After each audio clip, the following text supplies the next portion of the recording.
करें माता जी शुरू अध्याय। आज है जी 18वां अध्याय, श्रीमद् गीता का 18वां अध्याय है। माँ गीता को प्रणाम।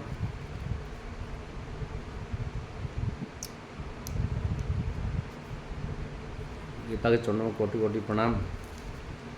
कर भला हो भलांत बोलेगा भला। सर्व माताएं नमः, सर्व गुरुवाएं नमः, साधन देवताएं नमः, परमात्मा जय श्री राम। माता श्री आज 18वां अध्याय, 18वां अध्याय का महावाक्य भी आपका जिज्ञासु कई दिनों से कह रहे हैं आपका अध्याय महावाक्य में सुन लेना। कई बार हम अध्याय के साथ साथ महावाक्य में करते हैं।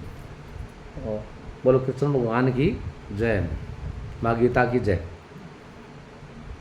आपके सभी के चरणों में कोटि कोटि प्रणाम करता हूँ। उस प्रभु सत्ता की बैठी आत्मा के चरणों में नतमस्तक हूँ। आप मेरा प्रणाम स्वीकार करें जी और अध्याय को ध्यान से सुने जी। श्रीमद् गीता 18वां अध्याय। अर्जुन ने पूछा है मधुसूदन, संन्यास और त्याग के तत्व पृथक पृथक जानने की इच्छा करता हूँ। श्री भगवान ने कहा, कामना वाले कर्मों के त्याग को ज्ञानी लोग संन्यास मानते हैं और विवेकी पुरुष फलों के त्याग को त्याग कहते हैं। कोई पंडित दोष युक्त जानकर कर्म को त्यागना उचित समझते हैं। कुछ लोग यज्ञ दान और तप आदि कर्मों के न छोड़ने को त्याग बताते हैं। ये भारत त्याग के विषय में हमारा निश्चय जो है वह सुनो। त्याग 3 प्रकार के हैं। माता श्री मेरी माता बहनों ध्यान से सुनो। त्याग 3 प्रकार के हैं, यज्ञ दान और तप। यज्ञ दान और तप, ये त्याग 3 प्रकार के हैं। यज्ञ दान और तप आदि कर्म त्यागना नहीं चाहिए। ये त्याग 3 प्रकार के, लेकिन यज्ञ दान और तप आदि कर्म त्यागना नहीं चाहिए। वे अवश्य करने योग्य है, ये हमें अवश्य करने चाहिए। यज्ञ भी, दान भी और तप भी, क्योंकि ये तीनों ज्ञानियों को पवित्र करते हैं। ये सब कर्म आश्रित और फल को त्याग कर करने चाहिए। मेरा निश्चय मत यह है कि जो उत्तम है अपने नियमित कर्मों को त्याग उचित नहीं है। यदि मोह बस ऐसा किया जाए तो वह तामस त्याग है। कर्म दुखप्रद है, यह विचार करके और शरीर के कलेश के भय से जो त्याग कहलाता है उसे त्याग का फल नहीं मिलता। यह रास त्याग कहलाता है। ये अर्जुन, अपना कर्म अवश्य करने योग्य है। फल तथा आश्रित को त्याग कर जो किया जाता है वह कर्म सात्विक है। जो दुखदायी कर्म से द्वेष नहीं करता और सुखदायी कर्म से प्रीति नहीं करता, यह त्यागी सत्यशील बुद्धिमान मुक्ति के योग्य देहधारी संपूर्ण कर्मों का त्याग नहीं कर सकता। कर्म फल त्याग कर कर्म करने वाला त्यागी। कर्म फल 3 प्रकार के हैं। कर्म फल भी 3 प्रकार के हैं, अनिष्ट, इष्ट और मित्र। क्या बताया जी? अनिष्ट, इष्ट और मित्र। जो त्याग नहीं करते उनको ये मरने के पीछे मिलते हैं। उनको मरने के पीछे मिलते हैं जी। ये योगियों को कभी नहीं मिलते। शरीर, वाणी और मन से भला या बुरा जो काम आरंभ किया जाता है, शरीर, वाणी और मन से जो भला या बुरा काम आरंभ किया जाता है, उसके 5 कारण हैं। ऐसे होने पर भी जो केवल आत्मा को करता जानता है वह दुर्मित कुछ नहीं जानता। जिसको यह अहंकार नहीं है कि मैं करता हूँ और जिसकी बुद्धि कर्मों में से लिप्त नहीं है, वह मनुष्य प्राणियों को मारकर भी उनको नहीं मारता और उनमें नहीं बनता। ज्ञान, श्रेय और ज्ञाता। ज्ञान, श्रेय और ज्ञाता ये तीनों ही कर्म के साधन हैं। सांख्य शास्त्र में ज्ञान, कर्म और कर्ता ये 7 गुणों के भेद 3 प्रकार के हैं। इनको भी सुनो। जो सब भिन्न भिन्न प्राणियों में अविनाशी अविभक्त सत्ता को देखता है वह ज्ञान सात्विक कहलाता है। जिस ज्ञान से प्राणियों में नाना प्रकार की स्थाएँ दिखाई देती हैं, नाना प्रकार की स्थाएँ दिखाई देती है, उसको राजन ज्ञान जानो। ऐसा ज्ञान जिसमें बिन कारण वो तत्वार्थ के ही जाने, एक ही कार्य में लगा रहे। अलप और तामस फल है। अलप और तामस है। फल की इच्छा न करके जो नियत किया जाता है सात्विक है। जो फल की इच्छा ना करें, हम कोई भी कर्म करें तो फल की इच्छा नहीं करनी चाहिए हमें, वह सात्विक कर्म कहलाता है। जो फल की इच्छा से और अहंकार से बड़े यत्न से किया जाता है वह कर्म राजस है। जो कर्म परिणाम, धन का खर्च, दूसरों की पीड़ा और अपना पुरुषार्थ न जानकर मोहबस किया जाता है वह तामस कर्म कहलाता है। तामस कर्म कहलाता है जी। संग में रहित अहंकार, धैर्य और उत्साह युक्त सिद्ध और असिद्ध में जो समान रहता है वह सात्विक करता है। रोग मुक्त फल का इच्छुक लोभ भी हिंसक, अपवित्रता, हर शोक से युक्त रास करता कहलाता है। चंचल चित्त वाला नीच, मूर्ख, दूसरों की बुराई करने वाला आलसी, विवादी और दीर्घसूत्री और तामसकर्ता कहलाता है। ये धनंजय गुणों की तरह बुद्धि और धैर्य, कृष्ण भगवान अर्जुन को कहते हैं कहे धनंजय गुणों की तरह बुद्धि और धैर्य के भी 3 भेद हैं, उनको भी विस्तार से कहता हूँ सुनो। बुद्धि प्रवृत्ति, कर्तव्य, अकर्तव्य, भय और अभय का बंधन व मोक्ष को जानता है, वह सात्विक है। ए पार्थ, जिस धर्म और अधर्म कर्तव्य और अकर्तव्य ठीक निश्चय नहीं होता वह राजसी बुद्धि है। ए पार्थ, जिस अज्ञान से ढकी बुद्धि करके मनुष्य अधर्म को धर्म मानता है वह तामसी है। ए पार्थ, एगला चित्त से होने से इधर उधर न डिगने वाली जिस वृत्ति के द्वारा मन, प्राण और इंद्रियों की क्रिया ठीक चलती है वह सात्विक है। ए पार्थ, जो प्रसंग से फल की इच्छा वाला, जो धर्म काम तथा अर्थ को धारण करता है उसकी द्रोती राशि है। ये पार्थ, जिस द्रोती से मूर्धन, निंद्रा, भय और शोक, विवाद और मद को नहीं ताकते वही तामसी वृत्ति है। ये भारत 3 प्रकार के सुखों को सुनो, जिनके अभ्यास से चित्त रमता है, दुखों का अंत हो जाता है, वही सुख सात्विक है, जो आरंभ से विष के समान और अंत में अमृत के समान होता है। जो सुख आरंभ में अमृत तुल्य और अंत में विष के सदृश विषयों और इंद्रियों के सहयोग से होता है उसे रास कहते हैं। जो सुख आदि और अंत दोनों में मनुष्य को मोह में फंसाता है और जो नींद, आलस तथा प्रवाद से उत्पन्न होती है वही तामस है। प्रकृति के 3 गुणों से अलग कोई वस्तु आकाश, पाताल, देवलोक में नहीं है। ये परंतु ब्राह्मण, क्षत्रिय, वैश्य और शूद्रों के कर्म स्वाभाविक गुणों में बटे हुए हैं। सम, दम, तप, पवित्रता, क्षमा, नम्रता, ज्ञान, अनुभव, परलोक में श्रद्धा के ये ब्राह्मण के स्वाभाविक सिद्ध कर्म है। बहादुरी, तेजता, धैर्य, चतुराई, युद्ध में चित्रता, उदारता और क्रूरता के क्षत्रियों के स्वाभाविक कर्म है। खेती, गोरक्षा, व्यापार वैश्यों के स्वाभाविक कर्म है। तीनों वर्णों की सेवा शूद्र के स्वाभाविक कर्म। जो लोग अपने अपने और प्रवृत्तियों के अनुसार कर्म करते हैं उनकी सिद्धि प्राप्त होती है।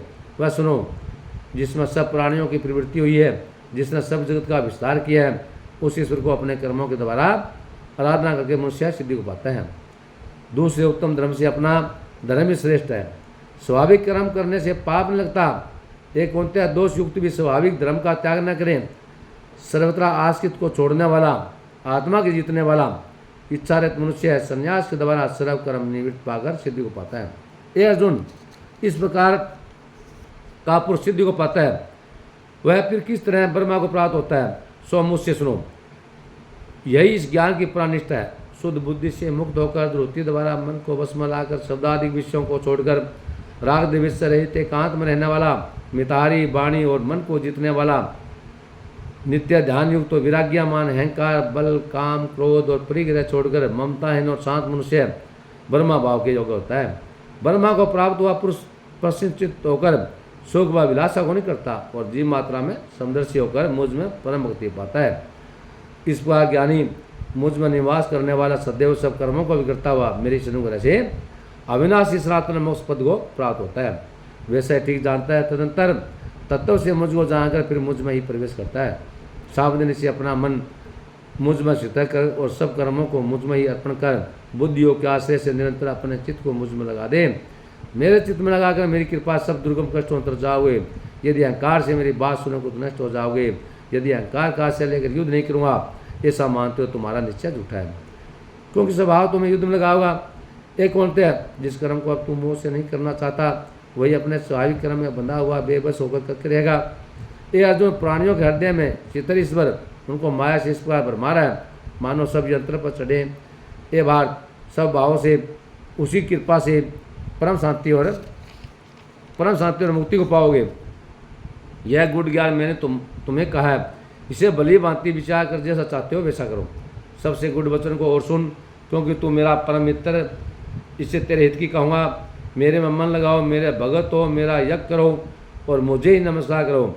इस प्रकार मुझे पाओगे, यह मैं सत्य प्रतिज्ञा करता हूँ, क्योंकि तुम मेरे मित्र हो। सब धर्मों को छोड़कर केवल मेरी शरण आओ, मैं तुम्हें सब पापों छुड़ा दूंगा। सोच ना करो, यह मेरा रहस्य है। ऐसा पुरुष जो मेरा तप ना करता हो, मेरा भगत ना हो, सेवक ना हो और मेरा निंदक हो, कभी नहीं कहना चाहिए। जो इस परम गुप्त ज्ञान को, कृष्ण भगवान जी फिर कहता है अर्जुन को कि जो इस परम गुप्त ज्ञान को मेरे भक्तों में प्रकट करेगा वही मेरे परम भक्ति को पाकर अंत में निश्चय मुझ में लीन हो जाएगा। कृष्ण भगवान कहते हैं, मैं कहा जो भक्तों को प्रकट करेगा, जो श्रोताओं को, साधु संत महात्माओं को, अन्य लोगों को जो सुनाएगा, ये मद भागवत गीता के बारे में विस्तार से चर्चा करेगा, वह भी परम भक्ति के योग्य होगा, वह मेरा प्रिय होगा, मुझ में लीन हो जाएगा। कृष्ण भगवान जी कहते हैं मुझ में लीन हो जाएंगे। तो सुनने से, सुनाने से, हृदय में धारण करने से मुक्ति मिलती है। ये कृष्ण भगवान जी समय कह रहे हैं अर्जुन को, हमें सभी प्राणियों के लिए कह रहे हैं, सृष्टि के जितने प्राणी हैं उन सभी के लिए जी, मेरी माता बहनों, कृष्ण भगवान जी हर एक अध्याय में, भगवद गीता के 18 अध्याय है, 700 श्लोक है, उनमें एक एक चीज़ में खोल कर बताते हैं हमारे जीवों के कल्याण के लिए, हम सब के लिए। इससे अधिक मेरे प्यारा काम करने वाला मनुष्य में दूसरा कोई नहीं होगा। अगर कहते हैं कृष्ण भगवान, फिर से आप दोबारा सुनो जी, जो इस परम गुप्त ज्ञान को मेरे भक्तों में प्रकट करेगा, वह मेरे परम भक्ति को पाकर अंत में निश्चय मुझ में लीन हो जाएगा। इससे अधिक मेरे लिए प्यारा काम करने वाला मनुष्य में दूसरा कोई नहीं होगा, और उससे बढ़कर भी मुझे कोई प्यारा भी नहीं होगा। हमारे इस धर्म स्वाद को जो कोई पढ़ेगा, मैं समझूंगा कि उसने ज्ञान एक से मेरी पूजा की है। जो श्रद्धावान पुरुष दोष ढूंढे बिना इसको सुनेगा, वह भी मुक्त होकर पुण्य आत्मा को मिलने वाले शुभ लोगों को प्राप्त होगा। ये पाठ तुमने एकाग्रचित्त से कहे हुए मेरे उपदेश को सुना है या नहीं? अर्जुन, तुम्हारे अज्ञान से उत्पन्न हुआ मोह नष्ट हो गया या नहीं? अर्जुन ने कहा है, भगवान आपकी कृपा से मेरा मोह नष्ट हो गया और स्मृति प्राप्त हुई है। अब अर्जुन मानते हैं सारी बात का, मेरा भी जो आपने जो ज्ञान दिया है, जो मुझे समझाया है, जो बताया है, वो मेरे समझ में आ गया, मेरा मोह नष्ट हो गया और स्मृति प्राप्त है। ये मेरा मोह था ना, मोह माया ममता खेल जो घूम रहा हो, वो नष्ट हो गया। ये मुझे स्मृति प्राप्त है, स्मृति मुझे ज्ञान मिल गया है, मुझे ये वैसा ही करूँगा। आपका कृष्ण भगवान जी, आप कहते हो मैं वैसा ही करूँगा। ये कृष्ण भगवान की एक चीज़ वो हृदय मान कि मन है चंचल है, तो मन को कृष्ण भगवान ने काबू करने लिए अर्जुन को, अर्जुन सखा था, उसका प्रिय मित्र भी था, आपसे मेरे रिश्तेदार भी थे। कृष्ण भगवान को मेरा था ये ध्यान से सुन सकता है, और इसके माध्यम से इन कौरवों का, पांडवों का, जो और बड़े बड़े महायोद्धा है, इन सब का कल्याण करना है। तो महात्मा अर्जुन के माध्यम से, बड़े बड़े अर्जुन, कर्ण, बड़े बड़े योद्धा हैं, बड़े बड़े योद्धा थे, जो धरती माता में तीर मार के पानी निकाल देते थे। जब बड़े बुजुर्ग कहते हैं कि ये दुनिया हो के जानी है, बोले बड़े बड़े राजा, नल राजा महाराज, बड़े बड़े आलिए खुद अवतार बन के भी भगवान आते हैं। कृष्ण भगवान है, राम अवतार है, विष्णु भगवान का ही अवतार है, तो ये खुद भी आकर बोले ये भी अपना समय निश्चित करते हैं तो जाते हैं। ये जन्म लेते ही अवतार है, अवतारी परमात्मा खुद आता है। जी जी जी माता जी। तो इसमें कहता है ये मान्य है अर्जुन, लास्ट में जाके मानता है, क्योंकि और वहाँ बड़े बड़े योद्धा लाखों करोड़ों जो योद्धा भी थे, वीर थे, और आम जनमानस थे, उनका सबका भूत पिशाच राक्षस, उनका भी उद्धार करना था। इसकी माया परंपरा है प्रभु परमेश्वर की, इसको हमें मानना ही पड़ेगा। जीवन में पहले ही समय रहते मान ले तो और भी बढ़िया अच्छा रहेंगे हम, नहीं अंत में मान लेंगे तो खेत चिड़िया चुग जिया, खेत पछताना क्यों फिर। तो पूरा जीवन ऐसे टपा दे हम अपने मन में, घमंड में, यो तेरा, यो मेरा, यो मिलना, यो देना, के लेना, के ले आए हम, के ले जाओगे। देने वाला भगवान, करने वाला भगवान। कण कण में कृष्ण भगवान कहता, मैं कण कण में विराजमान हूँ, कण कण में मेरे कृष्ण भगवान, जय कृष्ण भगवान। घट घट मेरा प्रभु राम, जय सिया राम। कण कण है मेरा कृष्ण भगवान, जय कृष्ण भगवान। घट घट मेरा प्रभु राम, जय सिया राम। अब आगे अर्जुन कहते हैं, निस्संदेह आपकी आज्ञा में मैं चित्त हूँ, और जैसा आपने कहा मैं वैसा ही करूँगा। अब अर्जुन कहता है, एक कृष्ण जो आप कहोगे वह वैसा ही करूँगा। ये आगे संजय कहते हैं धृतराष्ट्र को, मैंने व्यास जी की कृपा से साक्षात योगेश्वर कृष्ण जी के मुख से इस परम ग्रह स्वाद को सुना है। संजय जो धृतराष्ट्र को बता रहा है, जो धृतराष्ट्र जी अंधे होते हैं, उनको वहाँ बैठे हैं, वेद व्यास जी की कृपा से वो वही सब कुछ बैठा दिख रहे हैं। तो आजकल तो बीसी है, वीडियो कॉल पर से हम दिखते करते हैं वैज्ञानिक, पहले भी विज्ञान था। उन महापुरुषों में, उन संत महात्माओं में ताकत थी, ये चीज़ें सारी थी। आज भी विज्ञान है, पहले भी था, ये तो रहेगा। विज्ञान भी उस पर वो परमेश्वर की माया से ही है, जो कुछ है प्रकृति है, जो हमारी प्रकृति माँ है, माता जी प्रकृति ने हमें बहुत कुछ दिया, देती रहेगी, ये देती है हमेशा, नेचर है प्रकृति का, प्रकृति का नेचर है। लेकिन हमें मनुष्यों को भी प्रकृति के लिए कुछ न कुछ करना चाहिए।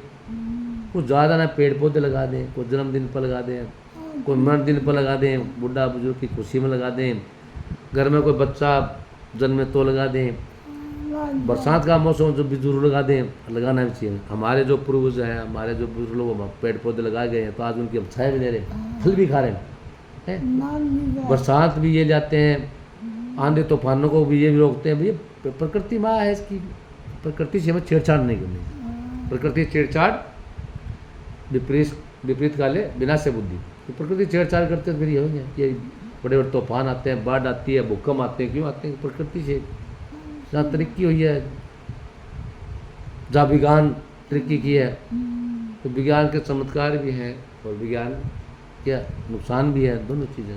जहाँ कहते हैं हम सुख भी है, दुख भी है, सारी चीज़ है जी माता जी।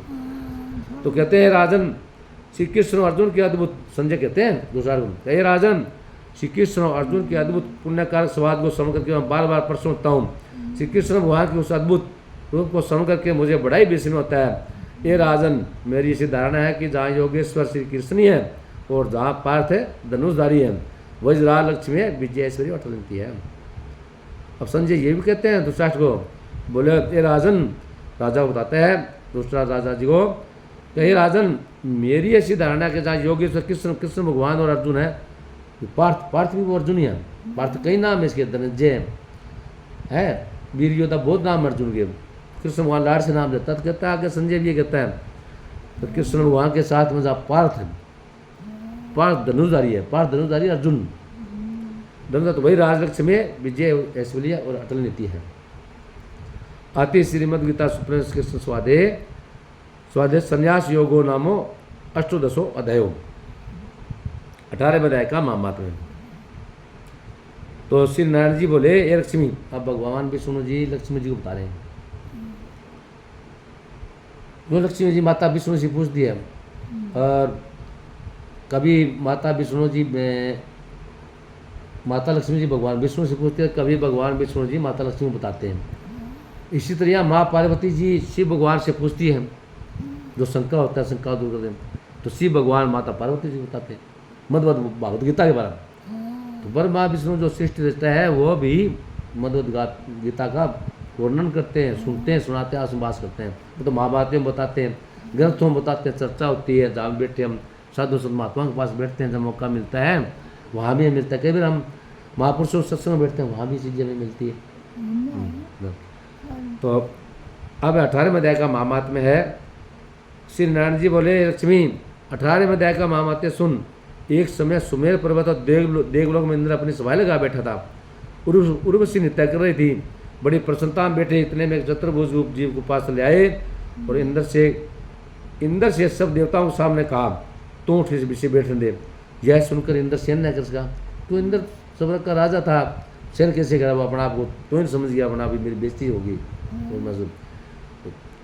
तो तेजस्वी को आसन में बिठा दिया, लेकिन तेजस्वी था, वो तेजस्वी मतलब वो भक्ति करता था, भागवत गीता का करता था, और 18वां अध्याय तो प्रतिदिन करना ही करना। तपस्वी था, वो तेजस्वी था। तो उसका भाग में आगे देखो माता जी क्या कहते हैं। मेरी माता बहनों सुनो, इंद्रसेन नहीं कर सका ना, वो अपने तो ही समझा। तो तेजस्वी को आसन में बिठा दिया। इंद्र ने अपने गुरु विष्णु जी से पूछा, इंद्र भगवान आपके गुरु के पास गया, गुरु विष्णु जी के पास, एक गुरु जी आप तिलाकदशी हो, आपको अंतर्यामी हो, तिलाकदशी हो, तीनों लोगों की आता हो। देखो इसने कौन सा पुण्य किया है जिस पर यह इंद्रासेन का अधिकारी हुआ। मेरे जानने तो इसने तीर्थ व्रत यज्ञ दान में कोई नहीं किया। यही सब बात विष्णु जी ने भगवान से कही। तब पर गुरु ने विष्णु जी से कहा कि इसके मन में भोगों की वासना थी, परंतु वह गीता के 18वें अध्याय का नित्य पाठ करता है। उससे जब इसने देह छोड़ी तब मैंने आज्ञा करी, ए पार्षदों, तुम इसको पहले ले जाकर इंद्रलोक में शुभ भोग दो। जब इसका मनोरथ पूरा हो जाए तब मेरे साहित्य मुक्ति को पहुँचा दो। सो तुम जाकर भोगों की सामग्री इकट्ठी कर दो। तब इंद्र और सब देवता आए। आकर इंद्र ने सब भोगों की वस्तु एकत्रित कर दी और कहा, इंद्रलोक के सुखों को भोगो। कई काल इंद्रपुरी के सुख भोगकर फिर श्री भगवान की कृपा से साहित्य मुक्ति को पाकर साहित्य मुक्ति के बाद बैंकुंठ का अधिकारी हुआ, फिर बैंकुंठ में चल गया सचखंड में बैंकुंठ में। श्री नारायण जी कहते हैं ये लक्ष्मी ये 18वें अध्याय का महात्म्य है। और यहाँ ये भी कहते हैं देखो गंगा गीता गायत्री कलयुग में ये तीनों मुक्ति की दाता है। सभी अध्याय में खोल के बताते हैं और 18वें अध्याय में विस्तार से सारी चीज़ बताते हैं कि वहाँ अर्जुन जी का भी जो पार्थ है अर्जुन का भी सारा बेम निकल गया, जो उसका भी दिमाग में थी मेरा परिवार है, मोह है, माया है, ममता है, मोह माया ममता हम सभी मोह ममता में पड़े। अब देखो इसमें 18वां अध्याय प्रतिदिन मतलब रोज नित्य नेम बोलता है, नित्य नेम करना ही करना है। तो 18वां अध्याय तो 23 बोला तेज था, उसमें वो भगत था कृष्ण भगवान को मानता था, उसने ये नियम अपना लिया 18वां अध्याय करना ही करना। और भी अध्याय करता था, 18वां अध्याय तो वो प्रतिदिन करता था। तो भगवान विष्णु जी कहते हैं माँ लक्ष्मी को मैं खुश हो गया उसकी भक्ति से, तब मैंने आदेश किया। उसके दिमाग में भोगों की वासना थी, वो तेजस्वी का, तब भी भोगों की वासना, तब इंद्र और सब देवता इकट्ठे होकर आके उसकी भोगों की सामग्री इकट्ठी कर दी। कोई वर्षों तक वो सुख भोगता रहा, सब का राजा भी रहा और सभी सुख भोगता रहा। सारे सुख भोग के उसकी इच्छा पूरी होगी, तब फिर साहित्य मुक्ति हो गया, विष्णु भगवान के आदेश थे। तो ये कि परमात्मा की माया परमता ना, परमपिता परमात्मा है। तो परमात्मा सबको देखता है, सबके लिए करता है, ये अच्छा करता है, करता अच्छा है। तो जो हुआ वो अच्छा हुआ, जो हो रहा है वो अच्छा हो रहा है, जो होगा वो भी अच्छा ही होगा। गीता सार में सब कुछ कहते हैं। हाँ, तो माता जी है सारी चीज़। मेरी माता बहनों को सभी को प्रणाम जी। कृपया सत्कर्म करें जी, सत्कर्म ईमानदारी से पर चलने का प्रयास करें जी। आपके चरणों में पुण्य प्रणाम करता हूँ, नमस्कार करता हूँ। जय हिंद, जय भारत, जय माँ गीते, जय कृष्ण माँ। ओ परमात्मा, जय श्री राम।